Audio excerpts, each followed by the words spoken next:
আজ ভক্তবৎসল ভগবান রাধারানী রূপী সেই ভক্তের যে আক্ষেপ ছিল, যে দুঃখ ছিল,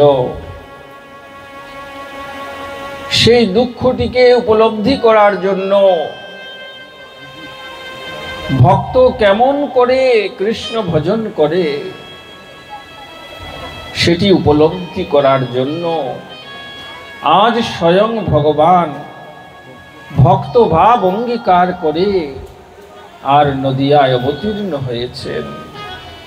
নদিয়ায় অবতীর্ণ হয়ে আর শ্রীবাস অঙ্গনে হরিনাম সংকীর্তনে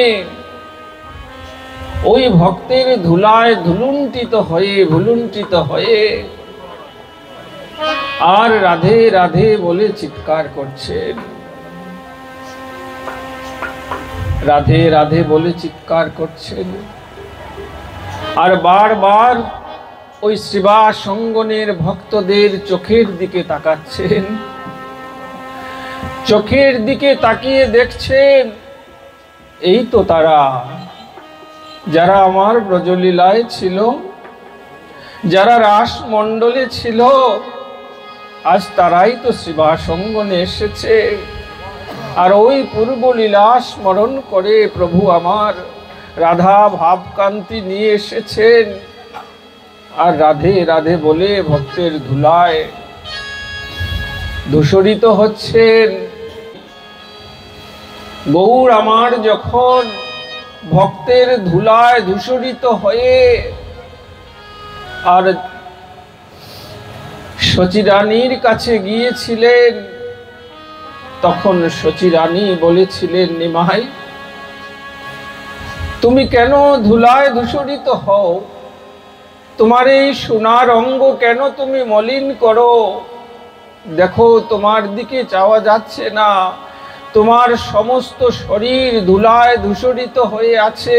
কোথায় তোমার সেই স্বর্ণকান্তি অঙ্গ? কেন এমন করো? পেছনে নিতাই দাঁড়িয়েছিলেন। নিতাইকে বলছেন, সচিমা নিতাই, বাবা আমার, তুমি আমার নিমাইকে ধরে রাখতে পারো না? নিমাই যে বারবার ভক্তের ধুলায় পড়ে যায়, তুমি তো একটু তাকে ধরে রাখতে পারো। পরক্ষণেই চেয়ে দেখছেন কি নিমাইয়ের মতো নিতাইয়ের শরীরও ধুলায় ধূসরিত হয়ে আছে, সেও ভক্তের ধুলায় ধূসরিত হয়ে আছে। সচিরানী বলছেন, নিতাই তোমাকে আর কি বলবো, তোমারও তো দেখছি একই দশা, তোমরা কেন এমন করছো? নিতাই বলছেন, মাগো তোমার নিমাইকে আমি যখন ধরতে যাই, যখন সে শ্রীবাস অঙ্গনের ধুলায় ভুলুণ্ঠিত হয়ে পড়ে যায়, আর যখন তাকে আমি স্পর্শ করি, সঙ্গে সঙ্গে আমার মধ্যে কি হয়ে যায়, আমিও ধুলায় দূষিত হয়ে যাই, আমিও ভক্তের চরণ ধুলিতে হয়ে যাই।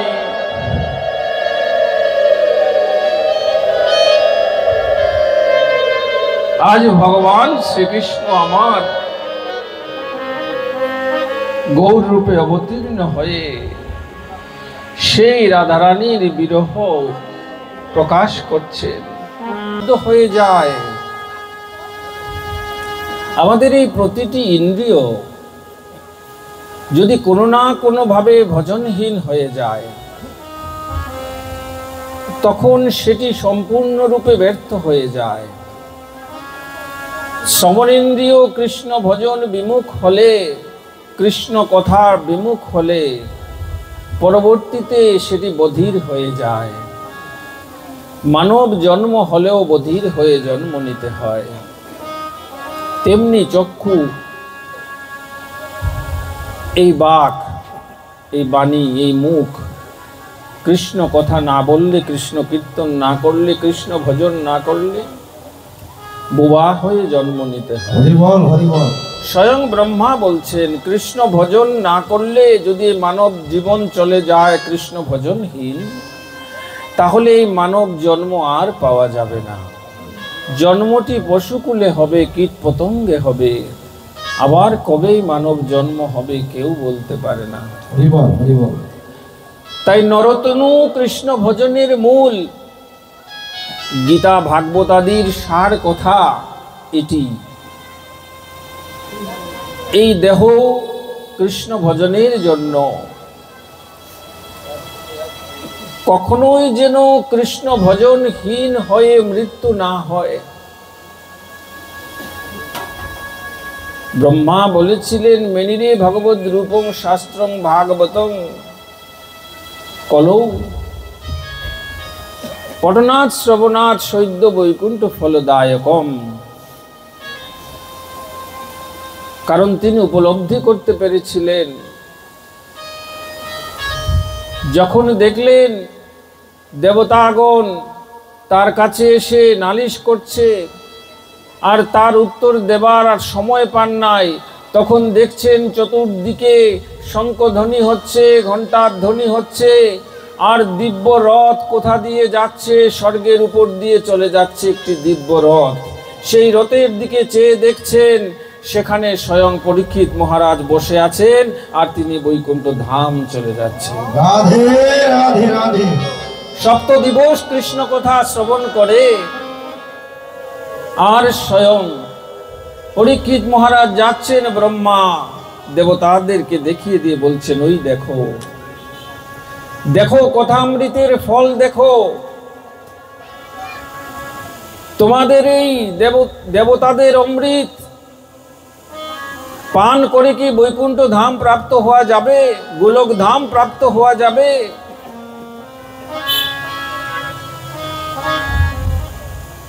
দেবতারা বুঝতে পারলেন সত্যি তো, চোখের সামনে চাক্ষুষ প্রমাণ।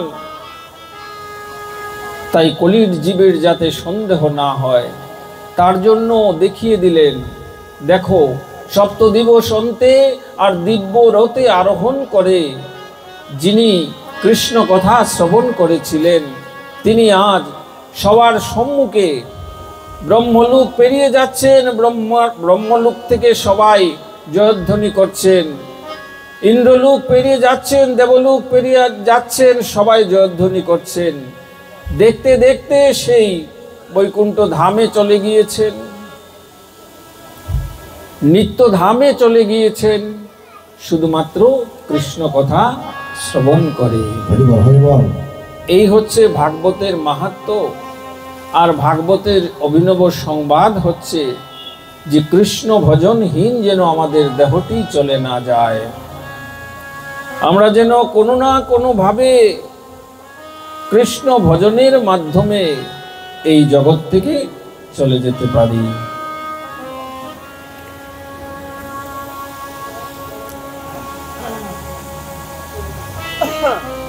রামনবমী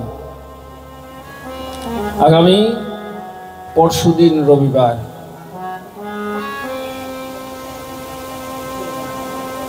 মর্যাদা পুরুষোত্তম শ্রীরামচন্দ্রের আবির্ভাব তিথি, যে তিথিটি আমাদের সবার পালনীয় একমাত্র কর্তব্য।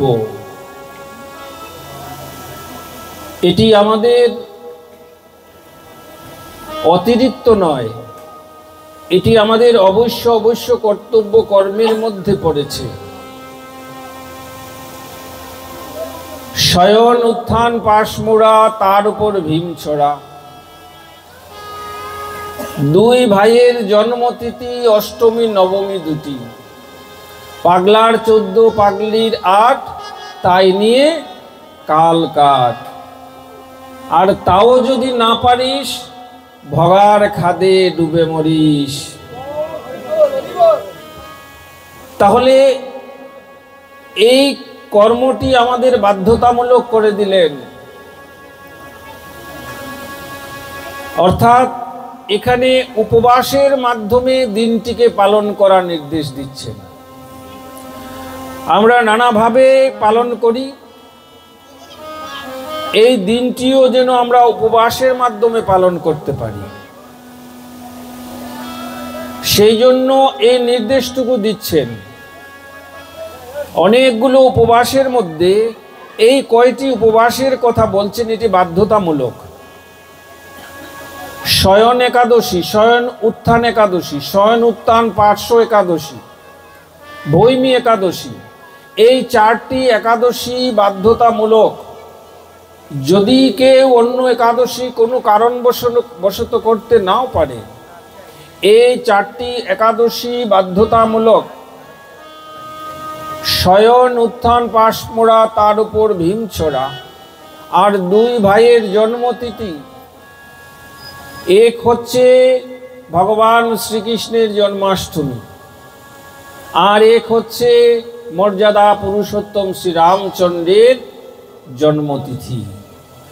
অষ্টমীটি যেমনভাবে আমরা পালন করেছি উৎসাহ উদ্দীপনার মধ্য দিয়ে এবং উপবাসের মাধ্যমে, এই রামনবমী এটিও আমাদের উপবাসের মাধ্যমেই পালন করা একান্ত কর্তব্য। যারা আমরা জন্মাষ্টমী পালন করেছি তারা তো অবশ্যই করব, আর যারা জন্মাষ্টমী করতে পারি নাই, আমরা ওই রামনবমীটি যেন পালন করতে পারি।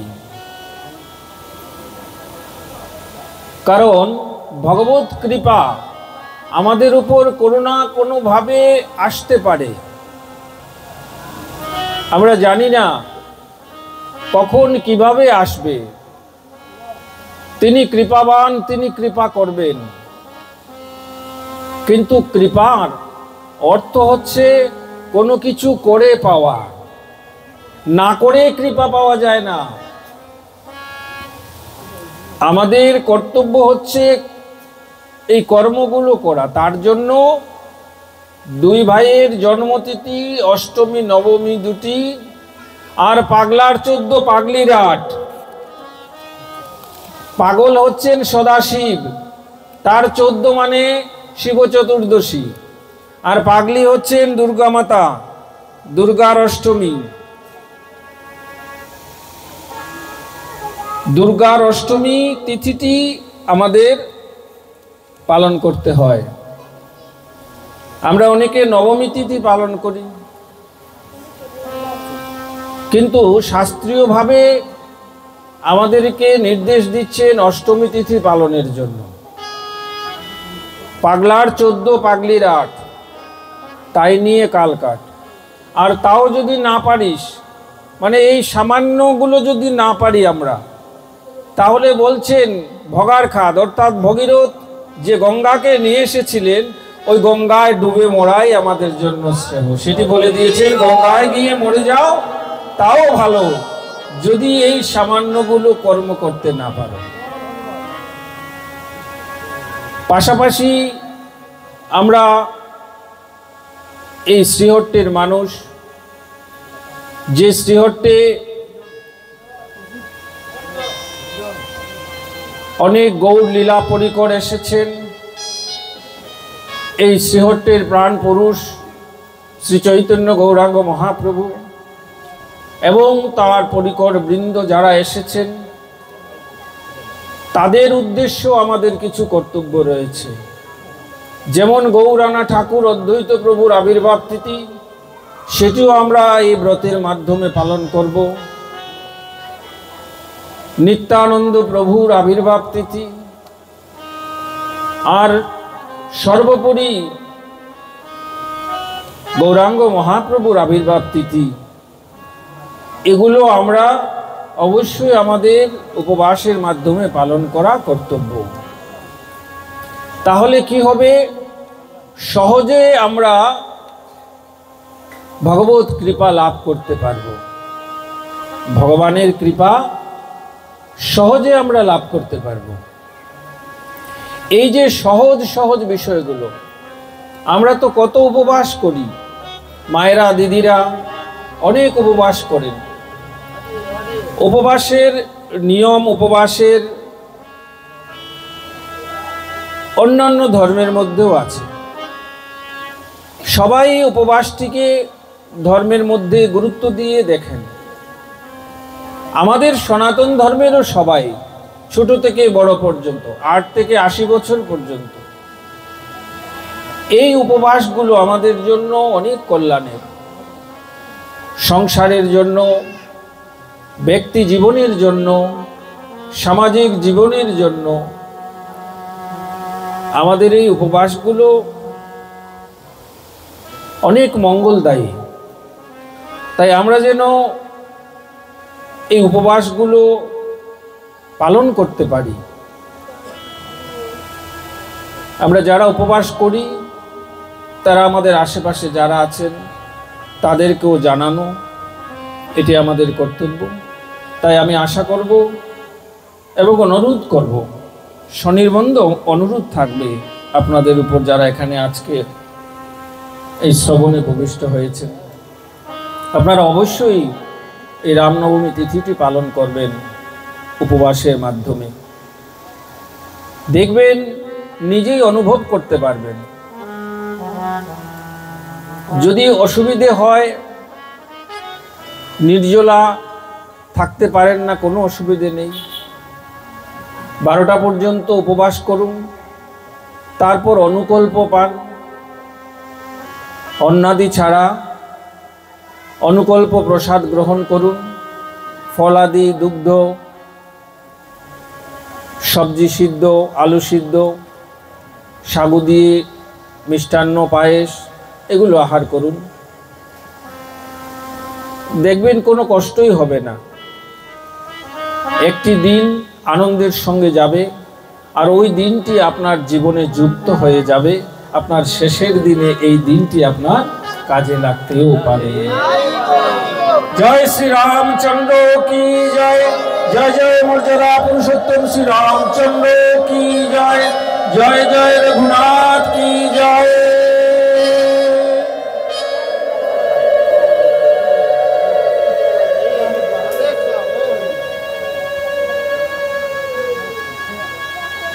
শ্রীমদ্ ভাগবতে আমাদেরকে শুভদেব গোস্বামী চরণ ভাগবতের শুভারম্ভের পূর্বেই এক শাশ্বত সত্য জানিয়ে দিয়েছিলেন। শ্রীমদ্ ভাগবতের 2য় স্কন্ধের 2য় অধ্যায়ে 33 নং শ্লোকে শুভদেব গোস্বামী সেই শাশ্বত সত্য আমাদের জানিয়েছিলেন। এই সত্যটিকে আমাদের ধারণ করতে হবে, তবে এই ভাগবতে আসা সার্থক হবে, ভাগবত শ্রবণের সার্থক হবে। সেখানে শুকদেব গোস্বামী বলছেন, নো হিয়ত হন্য শিব পন্থা বিশহত সংস্কৃতা বিহ বাসুদেবে ভগবতী ভক্তি যুগ যত ভবেত। শুকদেব গোস্বামী চরণ বলছেন, এই সংসার মরুপ্রান্তরে ভ্রাম্যমান জীবের একটি মাত্র মঙ্গলময় পন্থা রয়েছে, কল্যাণের পথ রয়েছে। নহিয়ত হন্য, আর কোনো পথ নাই। আমরা যতই ছুটোছুটি করি, আমাদের কল্যাণের আর কোনো পথ নাই। একটি মাত্র পথ আছে আমাদের প্রকৃত কল্যাণের। এটি হৃদয়ে গ্রথিত করতে হবে, যেটি শুকদেব গোস্বামী চরণ এখনো ভাগবত কথা শুরু করেন নাই। তার পূর্বেই এই শাশ্বত সত্য জানিয়ে দিয়েছেন, এই কল্যাণের পথ দেখিয়ে দিয়েছেন। কাদের জন্য বললেন? এই মরু প্রান্তরে ভ্রাম্যমান জীব, আমাদের কথা বলছেন। আমরা হচ্ছি মরু প্রান্তরে ভ্রাম্যমান জীব। প্রথমত মরু প্রান্তর কি? যে জীবন, যে পথ দুঃখের মধ্য দিয়ে চলে, যে পথ দুঃখকে সঙ্গে নিয়ে চলতে হয়, যে পথে নানাবিধ কষ্ট রয়েছে চলার পথে, সেই পথটি হচ্ছে এই সংসারের পথ। আর সেই দুঃখ কষ্টকে শুকদেব গোস্বামী বলছেন, যেমন মরু প্রান্তরে পথিক চলে, মরু প্রান্তরে যখন পথিক যায় তখন ওই পথ পেরুতে তার যে কত কষ্ট হয়, তৃষ্ণায় বুক ফেটে যায়, নিচে তাপ উপরে তাপ, এই তাপগুলোকে সহ্য করে তাকে ওই মরু প্রান্তর পেরিয়ে যেতে হয়। কত কষ্ট। তেমনি ভাবে এই সংসার পথ, এই সংসার পথ পেরুতে এই তাপগুলো সহ্য করে যেতে হয়, এই তাপগুলোকে পেরিয়ে যেতে হয়। কেমন? জন্মের গর্ভ যন্ত্রণা, এই যন্ত্রণা থেকে শুরু হলো দুঃখ। এই দীর্ঘ সংসার পথ চলতে কত বাধা পেরিয়ে, কত দুঃখ যন্ত্রণা সহ্য করে আবার যখন যাবার সময় হয় তখন আবার আসে সেই দুঃসহ মৃত্যু যন্ত্রণা।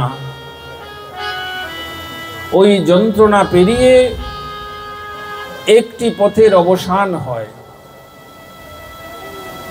এই সংসারটিকে বললেন সংসার মরু প্রান্তর। আরেকটি শব্দ দিয়েছেন ভ্রাম্যমান জীব। আমরা এখানে ভ্রমণ করতে এসেছি, এটি আমাদের ঠিকানা নয়। এটি যেন কখনো ভুলে না যাই, যেখানে আছি এটি আমাদের ঠিকানা নয়। আমাদের ঠিকানা কোথায়? ঠিকানাটি শ্রীমদ্ ভগবদ গীতায় ভগবান বলে দিয়েছেন। তার ঠিকানা বলে দিয়েছেন, ন তদ ভাসয়তে সূর্য ন শশাঙ্ক ন পাবক যদ গত্তান নিবর্তন্তে তদ্ধাম পরমং মম। আমার একটি নিত্য ধাম আছে, যেটি সূর্য প্রকাশ করতে পারে না। ন তদ ভাসয়তে সূর্য ন শশাঙ্ক, চন্দ্র প্রকাশ করতে পারে না। ন পাবক, অগ্নি প্রকাশ করতে পারে না। আমার সেই নিত্য ধাম। আর যদ গত্তান নিবর্তন্তে, আমার সেই নিত্য ধামে যে একবার চলে যায় তাকে আর এই ভবযন্ত্রণায় আসতে হয় না। ওটি হচ্ছে আমাদের ঠিকানা, আমাদের লক্ষ্য। যেতে হবে ওখানে, তার জন্যই পথ চলা। এই যাবার পথে বিশ্রাম স্থল, এটি আমাদের ঠিকানা নয়। তাই আমরা ভ্রাম্যমান জীব। শুকদেব গোস্বামী বললেন, এই ভ্রাম্যমান জীবের একমাত্র মঙ্গলময় পন্থা, কল্যাণময় পন্থা, অর্থাৎ ওখানে যাবার একটি পথ, আর কোনো পথে ওখানে যাওয়া যাবে না। যতই আমরা বলি না কেন যে ভগবত পাদপদ্মে যাবার নানা পথ রয়েছে, আমি যে কোনো পথেই যেতে পারি। যদি যে কোনো পথেই যাওয়া যেত তাহলে ভগবানকে এই ঠিকানা বলতে হতো না। তাই শুকদেব গোস্বামী বলছেন, ওখানে যেতে হলে আর ভগবত পাদপদ্ম লাভ করতে গেলে হলে ঠিকানা অনেক আছে ভগবানের। কারণ যারা বৃত্তশালী ধনাঢ্য ব্যক্তি তাদের অনেক ঠিকানা হয়। শিল্পপতি, তাদের সারা বিশ্বে কোথাও কোথাও বাড়ি থাকে। একটি দুটি বাড়ি নয়, অনেক বাড়ি, অনেক ঠিকানা তাদের থাকে। আর বিশ্ব ব্রহ্মাণ্ডের যিনি মালিক, তার তো অনেক ঠিকানা থাকবে। তা আপনি নানা পথে যেতে পারেন, ভগবানের ওই নানা ঠিকানাও আছে। স্বর্গলোকও একটি ঠিকানা, ব্রহ্মলোকও একটি ঠিকানা। এগুলো ভগবত সৃষ্ট ধাম, তো ওগুলোতেও যাতায়াত হয়। কিন্তু নিত্য ধামে যেতে হলে, ভগবত শ্রীপাদ পদ্ম লাভ করতে হলে, যেখানে গেলে আর আসতে হবে না, সেখানে যেতে গেলে নহিয়ত হন্য শিব পন্থা। শিব মানে হচ্ছে কল্যাণ, মঙ্গল। এই ভ্রাম্যমান জীব আমাদের কথা বলছেন, তাদের একমাত্র কল্যাণের পথ হচ্ছে বাসুদেবে ভগবতী ভক্তি যুগ যত ভবেদ।